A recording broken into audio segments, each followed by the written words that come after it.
So much for joining us on this Monday edition of the Worldwide Transmission. We're going to be live here for the next 3 hours, and I am surveying western areas of the United States to see for myself how much globalism and the tattletale control freak society has expanded. I will have reports for you later in the hour on basically what I have witnessed while we have been out here. I am now in southern Utah, crossing over from the Grand Canyon in Arizona yesterday, and I've already filed some of those video reports at Infowars.com, but I'm going to be filing more as soon as I can get to a spot that has good internet. I am literally 100 miles from nowhere, as the Dwight Yoakam song says. In fact, I'm probably 500 miles from nowhere, and so all we've got is a landline. That's another reason I'm engaging in this trip, is I plan to travel around the country a lot next year, giving speeches and visiting our AM and FM affiliates.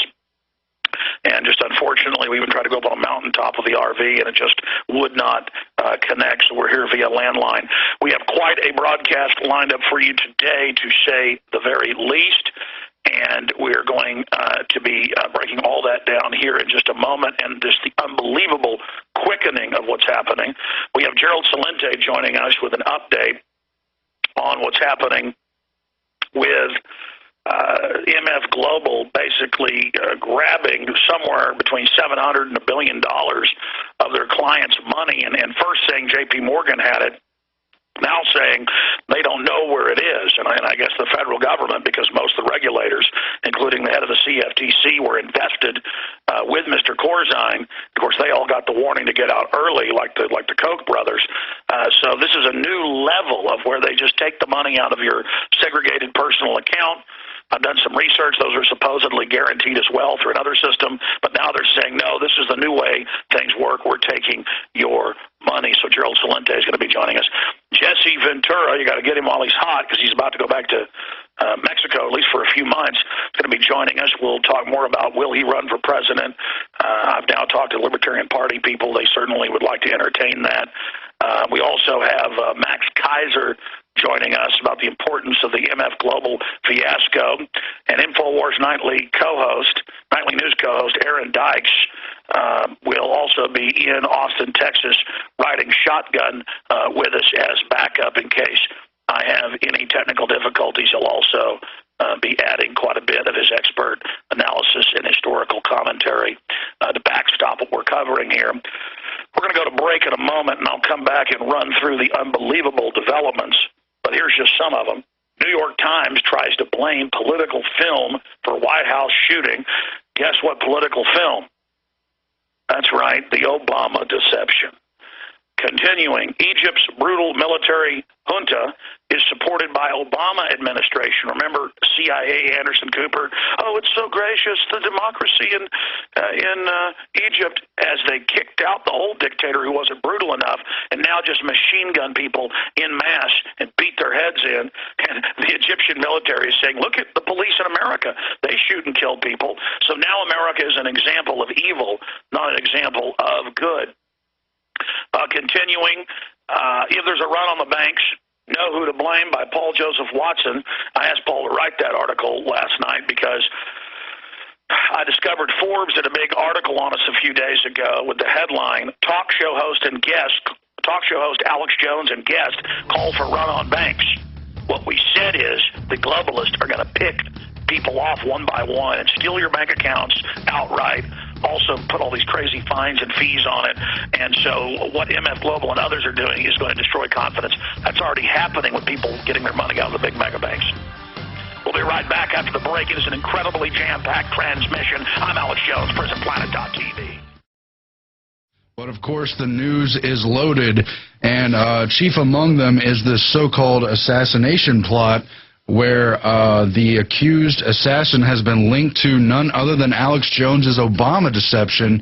They've got the guy who allegedly sold him the gun, quoting that he knows he watched the Obama deception, produced and written by Alex Jones. He doesn't recall, however, if Mr. Ortega ever talked of taking violent action, but he does recall the political film he watched online. So that's very interesting tie-in, as they've repeatedly tried to demonize this broadcast and other alternative news. And furthermore, you see a resurgence of this talking point where now you're supposed to watch what you say. You have to be careful who and how you criticize. You've got the Christian Post reporting, quoted here in Kurt Nimmo's article, that conservatives and faith leaders warn Christians to be more careful of how they criticize political opponents after court documents reveal that the suspect in the White House shooting, Oscar Ramiro Ortega-Hernandez, believe President Obama to be the Antichrist. So just like in the Tucson shooting and other incidents, you see an attempt to blame the rhetoric in media for actual attempted violent action, or in the case of Tucson, actual violent action. We have Alex back on the line. Yes, Aaron, I'm lucky to have any phone service at all. I'm here in Monument Valley, Utah, where they have to truck the water in, and so it's like back in the 1940s. This was John Wayne's favorite place to hang out, even when he wasn't shooting more than 10 of his famous films here, like The Searchers and A Yellow Ribbon. But we are here basically tracking globalist activities. I left the Grand Canyon yesterday. I'll have reports on that for people coming up in the third hour today. Again, I join you by phone, not by our crystal clear Skype audio and video, because I'm back in the 1940s here in beautiful Monument Valley, and we just got incredible video from inside the Grand Canyon, the UN signs, a local tourist basically gets upset that I'm even talking about the UN taking over America and gets mad at me. All of that is coming up later today, and we've got a jam-packed broadcast lined up for you as well. And again, Aaron Dykes there is in studio with us in case I have any technical difficulties. Continuing here was just some of the headlines. Aaron was just getting into this. New York Times tries to blame political film for White House shooting. The political film is the Obama deception, and we've got all these, quote, conservative Christian leaders coming out and saying, don't criticize the government. It's not of the Lord. That's all part of the FEMA clergy response team situation. Very frightening that they continue to have so-called friends of all these different shooters come out and blame our films, when my film, The Obama Deception, says Obama is a puppet and not even a bad person. He's a teleprompter reading minion, a nobody, and that it's the mega banks, the Council on Foreign Relations, the private Federal Reserve. We never call for offensive violence. And I don't believe for a minute his so-called friend that's quoted in the New York Times, just like with Poplawski, the guy that shot 3 cops, and within 2 hours, the Southern Poverty Law Center connected writer, who later had to retract, 5 different publications had to retract, had said that he shot the cops because of me. When they actually released his full searching record and what he was visiting, it was hundreds of sites, including Fox News, CNN, and it turned out Richard Poplawski hated Alex Jones, hated Infowars.com, and posted on all the big white supremacist sites, posted on our site attacking us, and the system knew it and didn't care. Within 2 hours, the cops weren't even cold yet. They blamed us when he was drunk with pit bulls. His mother, he was a mama's boy. He got threw out of the Marine Corps. She said, "You're not going to have a second dog." They're crapping all over the floor, excuse my French. And he threw a fit. She said, "I'm calling the police to throw you out." At 4 a.m. in the morning, they showed up, and he shot him with his semi-auto AK-47. Okay, so that's what happened there. And within 2 hours of him being in handcuffs, they came out on the news and said he did it for Alex Jones. They went into his computer and said, "Look, this guy's attacking Alex Jones. We'll blame him." Same thing with Tucson. I got blamed for it. Turned out the guy was attacking me. He was a big liberal, and then fried his brain on a bunch of drugs and was connected to psychiatrists as usual. Now it turns out this guy, they're saying, watch the Obama deception. And so that's the one reason he must have done this. When I explained the first 10 minutes of it, that Obama is built up to be destroyed, so that he'll take the political blame for the globalist agenda, just like the next Republican they put in might not even be a bad person individually, but will still be politically destroyed and blamed for the entire agenda. This is very, very, very, very dangerous, and that's why you have to understand, ladies and gentlemen, the FBI visited us 3 days before the Obama deception was released. They delivered a gag order to us, would not say why they were there, but kept asking about the Obama deception. In the days after, they would call up and ask my employees questions about it. And then, of course, I had a gag order. All I could say is the FBI came here. And then, of course, it later came out in the news that they had indeed been to our office. Folks thought that was some stunt. Ladies and gentlemen, we're on almost 100 AM and FM affiliates.